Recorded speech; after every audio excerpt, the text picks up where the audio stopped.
This morning we're going to talk about getting ready for the new eBay experience, and that is in conjunction with one of our partners, Optiseller. We've got Ashley Moroney on the line, who is going to be talking through how to get ready for the new changes that are coming through the eBay platform. So I would imagine most of you are actually members of GS1 already, but for any of you that aren't, I'm just going to give you a super brief overview, and then we're going to get straight into it. So for those of you that haven't heard of us, we are a community of businesses that serve over 2 million companies in the world. We have 112 offices, so there is likely that no matter where you are based in the world, there will be a local office for you. We cover over 20 sectors, and me personally, I work for the GS1 UK office. So we are actually serving the UK market. And I work within the industry engagement team to help those of you selling through marketplace to be able to solve your problems and work collectively with marketplaces to ensure we can help you to trade and grow faster.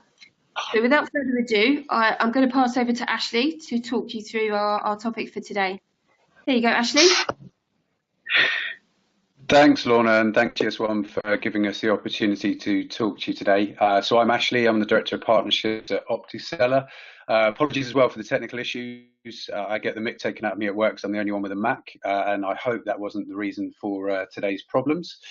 So as Lorna mentioned, I'm going to talk you through some insight on some of the changes coming on eBay, which are fairly significant. I think for those of you who already sell on eBay today, you'll be fairly familiar, but it's an opportunity really to look at what those changes are, when they'll hit, what that means for sellers, and how you can actually get yourselves ready to get on board early and make the most of the opportunities here. We'll also have a quick view on how Optiseller actually helps sellers, and then I'll quickly summarize some of the key points that we've discussed today. First of all, for those of you who don't know, Optiseller are in fact Developing IT, which is our parent company.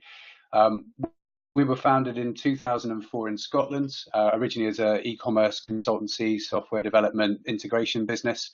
We very much specialize within e-commerce, specifically marketplaces, dropship, helping people with data feeds.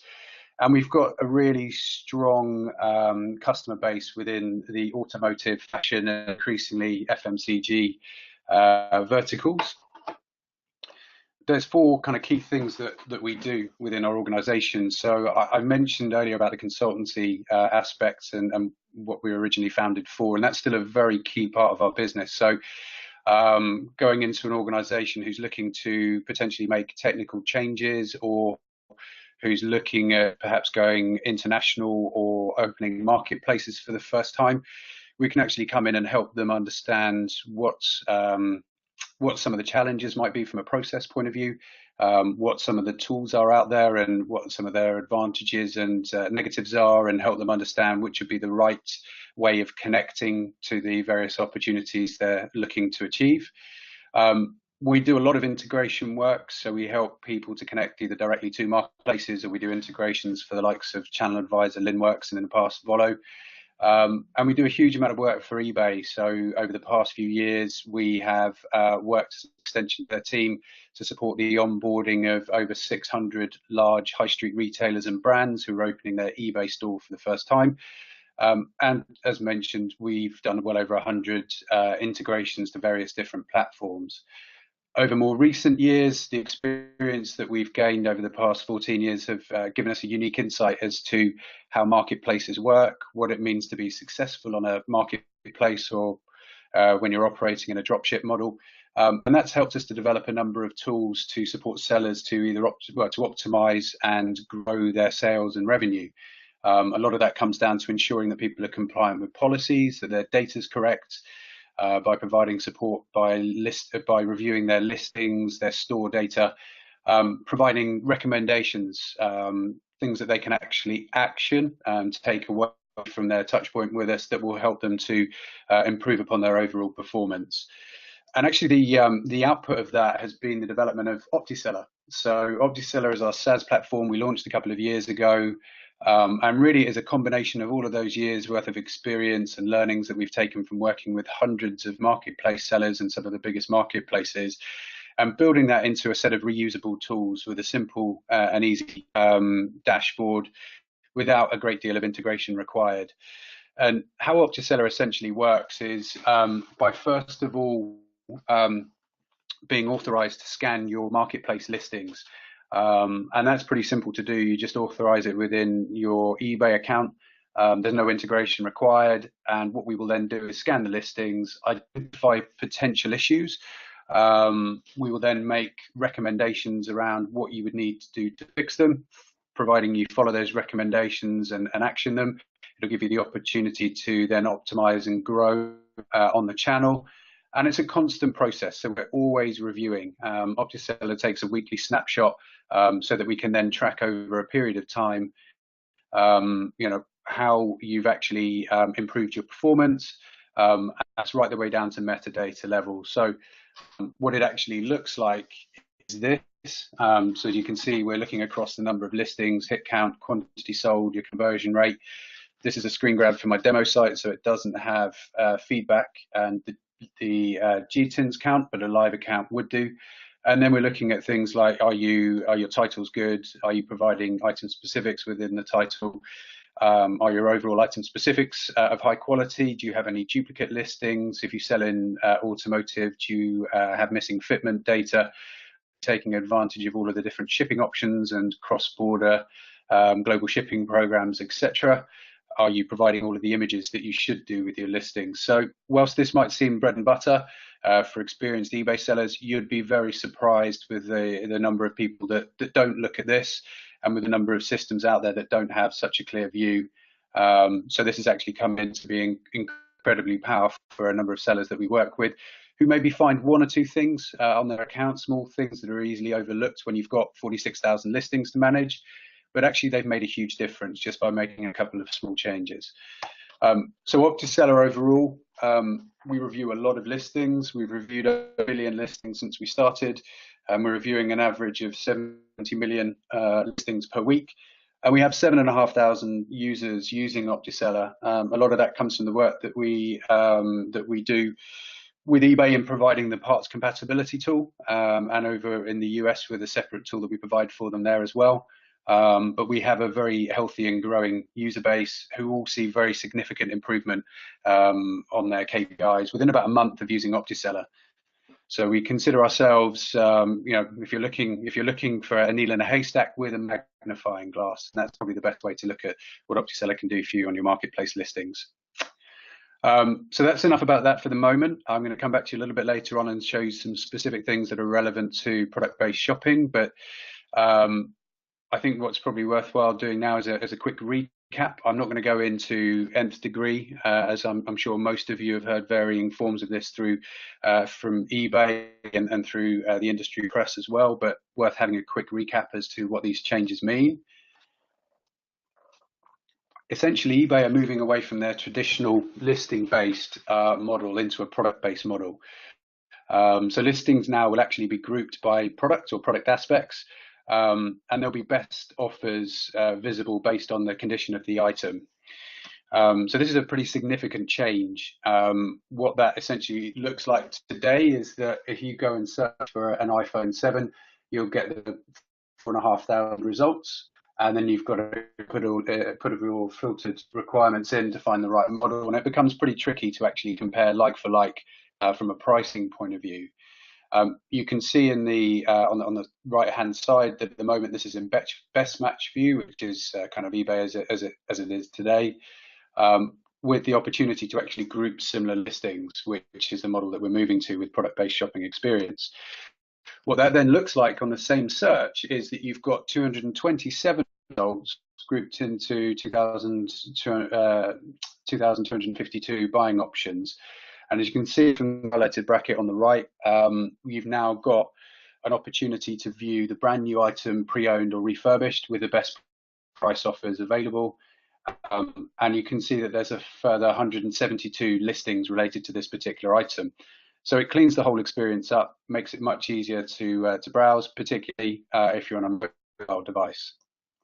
When you get down to the product page, then we've got a buy it now button against the top pick for a brand new model. And underneath you can see brand new lowest price, which is the same listing. You can see new other condition at £249.99 lowest price, and refurbished lowest price. So this is the model that eBay are moving towards. It's not too dissimilar to several other marketplaces that run catalogues, namely Amazon. But for the reasons I mentioned, and as you've just seen, very often when you search for something on eBay, you're drowned in results, which can make it really, really challenging to actually get the item you're looking for and feel that you're getting the best price for it quickly and easily. So the idea of product-based shopping from an eBay point of view is to increase the efficiency, hopefully make it faster and quicker for users to be able to buy what they're looking for. And also, we believe to validate the authenticity of items that are available to purchase. So there shouldn't be any doubt in a shopper's mind that they're actually buying a genuine article. So there's a couple of phases for product-based shopping experience. The first phase already hit in May, where they were looking at specific product lines in which they were going to test and apply this new model to. And in August, they'll be hitting whole categories. So you can see here a number of consumer electronics categories, sporting goods, music, musical instruments, etc., and into computing as well. This goes across the English-speaking marketplaces to begin with, and this will be more widely spread out across the course of what remains of the year into 2019. So for any of you already selling in these categories, you've experienced some of the changes. Hopefully it hasn't caught you out, but it does mean quite a significant change in terms of the way that you will be required to provide data to eBay. So let's have a look at what that actually means for sellers as it stands today. So as I mentioned a moment ago, eBay is essentially creating a catalogue which enables this model to work. What it will then require sellers to actually do is link their listings to a unique item within eBay's product catalogue, and it's something they call product adoption. How you'll do that is you'll need to now provide a product identifier, namely a GTIN or at least an MPN within your product feed, so they can match against that and against other information within your feed to get an EPID, an eBay product ID, which will be required for every item that you sell. Previously, product identifiers have been recommended, but they are now going to be mandatory. So it's really important that you've actually got those within your listing data. So the process I mentioned before, some of this was optional. It's now going to be mandatory. So if you're listing a product, you have a couple of different options. You go in, match against the catalogue item, adopt the product as is, and it will match against that particular item in the catalogue. Your listing goes live. You can adopt the product and request an update. So you may have found an anomaly or an inconsistency in the data, or you may be able to add further information based on what's currently in the catalogue, and you'll submit that through to eBay for their approval. Or perhaps you're selling your own brand products, or you're selling items that haven't yet been included within their catalogue, and you need to request to create a new product using the change request process, same as you would do for editing an existing product. Again, that would require approval, and once that's been done from an eBay side, it would go live as a listing. So as mentioned, you would submit a catalogue change request to either create a new item or to revise an existing listing, and all of this is actually handled through the catalogue API. Couple of significant changes in terms of the way that parent and child SKUs are handled. So multi-variation SKUs now require an EPID in order for it to be matched to the catalogue. And in the product-based shopping experience model, so the group listings, it will actually be seen as an individual product. So if it's a particular, if it's the red version of the T-shirt you're selling, it will be shown as a red individual item. What's worth noting at this point in time, though, is that you should still continue to list a master SKU with SKU level EPID for best match, in case the buyer actually switches view back to best match, whilst they still can, so that you don't miss out on the best match algorithm. Promoted listings will still take shoppers to your actual listing page. So I'd noted there was some worry or concern being voiced that would it take it to a group listing? No, if you're paying for promoted listings, it will actually take them to your listing page. And as with anything, when eBay makes changes, early adoption is highly recommended. There's a potential during this month that if you're not adopting PBSE within categories that it's rolled out to, your listing will not be surfaced. So get on board quickly, learn the new rules, figure out how to win. That would be certainly our advice. So I'm going to look at a few different ways in which you can hopefully get yourself ready and prepared to do well on eBay under the new ways of working. As we mentioned earlier, product identifiers are going to be absolutely vital, and it's important that you obviously ensure you've got the correct product identifiers within your listings. There's little point in sending invalid GTINs or MPNs. If you haven't done this already, check what you've got. Make sure they're accurate. If you're missing any, go and source them. You can obviously talk to GS1 about ways to do that, and that's something we can also help you with as well. As we mentioned earlier, the product identifier will be essential in actually matching to an EPID, which is how you're going to be listing on eBay going forward. And if you're not doing it now, do it now. This is really, really important. The sooner you get this into your listing flow, the better. You don't want to be left, you don't want to leave this to the last minute and then find that a number of your listings are not currently live on eBay. We think that shipping optimization is going to be key. I mean, it's been important all along anyway, but making sure that you take advantage of all of the options available is going to make a difference. So, free shipping and fast and free, people have been doing that for a while, but they don't always provide express options and maybe don't leverage the pretty expansive click and collect network, plus opportunities to offer shipping discounts across multiple items. Certainly from what we see, customers will often choose convenience over price. They want to get the item they want at a good price, but they want it shipped to them in the most convenient manner for whatever they need at that moment in time. And we think that from a shipping point of view, if ultimately you're like for like on price going up for top pick, then maybe offering express shipping or click and collect could actually make the difference if that's what the customer's looking for. And if you haven't got that, you may not make the sale. Listing compliance is going to be key. So if you're using a third-party listing tool, hopefully they've already spoken to you about these changes and let you know what, if anything, you would need to do with either your data or settings within their system. If they haven't, then check with them, make sure that actually everything you've got is going to be compliant with the new way of working with eBay. If you have a direct integration with eBay, likewise, check that your integration is up to date, that you're taking advantage of the latest APIs available from eBay, and that your feed is compliant. There's no point leaving this to the last minute and then finding the number of your listings fail. It will cost you time and money, and it will put you behind your competitors. If you're selling used or refurbed items, it's key again that you use the correct product identifiers. This can sometimes be tricky when it's older models, but this is really, really important. There's an opportunity here for you to submit additional images showing the condition of the item. Again, this is essential when you sell anything that isn't brand new.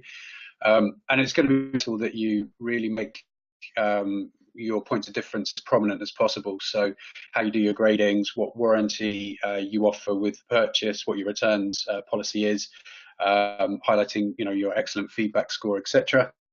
As that may help you make the sale in addition to some of the shipping options we talked about earlier. So I think a lot of people have mentioned that a large portion of this perhaps will come down to price. Obviously, you need to be competitive on price to be considered as a top pick. But I think when we look at this, obviously trying to figure out how eBay are actually going to select the top pick, I think there's other elements to it. So we touched on what your delivery options are earlier. I think your returns policy is going to make a difference. I know that in certain categories, eBay have made some changes, moving things up from 14 days to 30 or 60 days. Your stock quantity, I believe, may make a difference, because if you've only got 3 in stock and someone's at the same price, they've got 300. Obviously, they can fulfill demand a lot better than you can. And And your feedback score and seller history, I mean, that's always kind of made a difference in selling on eBay anyway, but it's really important now to make sure that you're responding to feedback, that you're managing that well, and that you're considered to be a top rated seller, a good seller on eBay. We believe these things will all contribute to who is ultimately the top pick. And we have seen a few instances so far where potentially the lowest price isn't the top pick. So I think get on board early and figure out how to win under the new rules would be our message here. So I just want to quickly touch on a few areas in which we help sellers within Optiseller, within our platform. So the first way that we do is GTIN validation. So we've been partnering with GS1 since sort of earlier in the year, and what we built into Optiseller, a standard for anyone that uses our dashboard, is as part of scanning your listing data, is actually checking from all of the listings that you have, where you have GTINs present, and for the GTINs that you do have present, how many of those are valid. So this is going to be really important. As you can see on the screen here, there's a number of missing GTINs, and that will give you, it will give you a very clear indication of where you need to go and get GTINs for your listing. And equally important is where potentially you've got invalid GTINs. Obviously, it's not showing any on this particular example here, which is great, but what we should then be doing is ensuring that you're able to go and validate that you've entered the correct GTIN within your listing data. And if you haven't, we've got a further report that will give you some guidance on why we've considered that, or why GS1 has considered that GTIN to be invalid. What that actually looks like in terms of the next level of detail is giving you a snapshot of the listings where you don't have a GTIN. It will also give you a view on whether you're providing an MPN for the product, the listing ID, etc. as well, and a link to the listing on eBay. And then you can also get a further view on where you've got invalid GTINs, and you'll see in the top right there, you can actually download this into a spreadsheet, which will give you an extract of all of the listing IDs. So you can then go away and actually add the GTINs fairly quickly, or correct the invalid GTINs. The second aspect that we help with is tracking what shipping options that you've applied to your listings. So as we mentioned earlier, we think this is going to be more important than ever on eBay to make sure that you've got all options covered, so that it appeals to the convenience that the shopper is looking for at that moment in time. And we can see in this example that only 30% of the listings have fast and free shipping. So from this, you can actually extract the listing IDs for all of those that do have fast and free shipping applied, which you can then deduct off the remainder of your listings. You have a list that you need to consider whether or not you can actually offer fast and free shipping. Similarly, we can do the same with click and collect. In this case, it's very easy because they haven't got any items available for click and collect, and the same with express shipping. So this is just a really quick and easy way to look at whether or not you've optimized your shipping options for the best possible customer experience. So just a few points to summarize. I think one of the main things is that eBay have made a number of pretty sizable changes over the years. Actually, how they've rolled out has ended up with people figuring out how to make it work for them, and they've been very successful. You need to embrace the change. It's not going to go away. It's not going to go away. They're looking at ways to make the experience more frictionless for the consumer, which should hopefully increase overall sales volumes. And those that get on board will be and adopt early will be in a strong position to make the most of the opportunity. Can't say this enough. Get product identifiers into all of your products and get it now, and check that you're actually compliant. Whether it's your own internal listing process through a direct integration, or whether you've got one of the listing tools or one of the managed service companies that actually manage the listings on your behalf. Make sure that you're up to speed with anything that you need to do within your account or your listing data or the product feed that you send to them, to make sure that you're compliant. And if you haven't already, start product adoption now. Build it into your process, get used to it, get on top of it, figure out ways to optimize, figure out ways that you can potentially improve the overall quality of the listing by ironing out any inconsistencies, recommending better images, adding further item specifics, etc. Again, to add to the customer experience and hopefully boost the overall sales volume. So that's it from my side. Hopefully that's given you some useful insight on how to tackle product-based shopping experience on eBay, and some tips and tricks that you can take back either to your own internal teams or whoever you work with to manage your listings, and make sure that you're ready for the new experience and positioned really well to take advantage of any opportunities that it presents. Lorna, just in terms of questions, I don't know if you're going to open it up to live questions or whether we're taking questions in chat, but if anyone does have anything that they'd like to follow up on, or to see any more in terms of what we do at Optiseller and how we can help further with selling on eBay, my contact details are here. Please do get in touch. Yeah, we don't seem to have any questions, but of course, if anyone has any, please do follow up with us. I will be circulating the recording and the slides after the event, so if you have any questions, I can also add that into the information. But other than that, thank you, Ashley. That was really good insight into the changes that are coming through. And thank you everyone for joining, and thank you again for your patience. So hopefully we see you next time. Thanks very much. Thank you. All the best. See ya.